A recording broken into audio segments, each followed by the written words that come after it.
Rent or buy? Here's what newcomers should consider. Renting is throwing money away. Buying is always better. We have all edits. But what if I told you that the real debate is not renting versus buying? It is about timing. It is when you rent versus when you buy.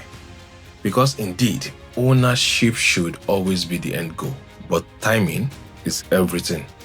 There's a time to plant and there's a time to harvest.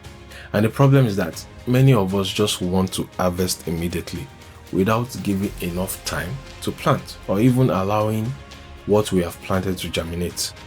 So let us break this down properly without emotions, without pressure, without society shouting at us. Let us start with renting. Renting actually has some very powerful advantages that people often ignore. First is flexibility. If you get a new job in a different city, moving is easy. If you decide you want to change your environment, you want a different area, a better view, or you want bigger rooms, you can move without stress. Nothing is tying you down. Second is responsibility. When you rent, you are not the landlord. That means the wear and tear of the property is not your headache. Roof leaking, landlord. Boiler breaks, landlord. Plumbing bust, landlord. Your job is very simple. Pay your rent and live your life. And if you support even another property that you like or you prefer, you can always opt. No selling process, no long delay. That freedom is powerful, especially in certain seasons of your life. Now let's talk about buying. Quick pause, hit subscribe and join a community of property investors that are getting insider knowledge that most people pay thousands for. The next video might just be the breakthrough that you need. Don't miss it. Hit subscribe now. Buying a home feels like a committed relationship, and I mean committed. Once you buy, directly or indirectly, a lot of your life starts to revolve around the house. Your flexibility reduces. If a new job opportunity comes up, you are more likely to consider a role that is closer to your home. Moving becomes harder, not impossible, but harder. Is this a bad thing? Not necessarily. Some people love that stability. Some people want roots. They want a place where you can raise your family. And of course, it is your house. So you can decorate as you like. You can bring your vision to life. But now, you are the landlord. That means, as a landlord, every responsibility of a landlord also comes with it. Maintenance, repairs, unexpected cost, all of that is on you. Again, don't get me wrong. Buying is powerful, but buying at the wrong time can limit you instead of liberating you. The common argument, which is what people say is, oh, why should I rent or pay someone else's mortgage when I can pay my own? And that truly is a good point.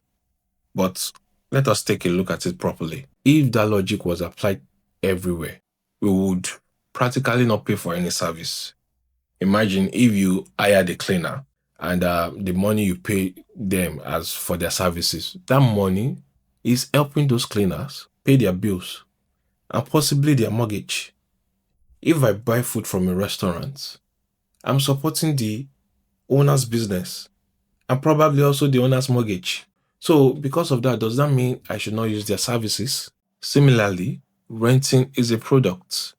You are paying for a shelter, you are paying for flexibility, you are paying for convenience. And there's absolutely nothing wrong with that. Now, here's where timing comes in. Ownership should always be the end goal. But ownership at the wrong time can actually slow you down. Here's something many people don't talk about. There are landlords out there that still rent. Yes, imagine this. You have 2 or 3 rental properties, cash flowing every month, with enough income to even pay where you rent, with change to spare.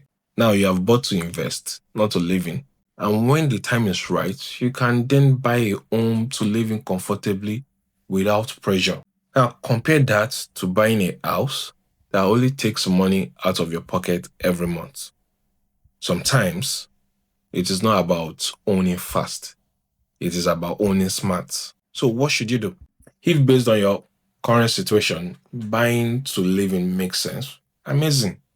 Go for it.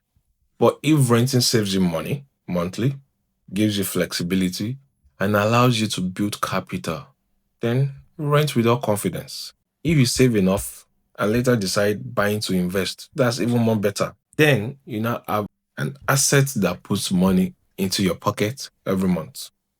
I think at the end of the day, it comes down to cash flow. How much money is leaving your pocket monthly? How much money is coming in? Which option, renting or buying, betters your cash flow right now? So to wrap things up, if you are renting but with a plan, then you are not behind.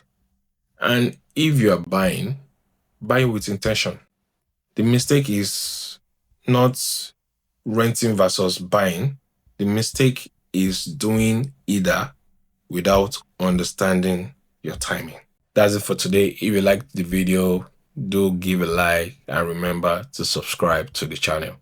Thanks and see you in the next one.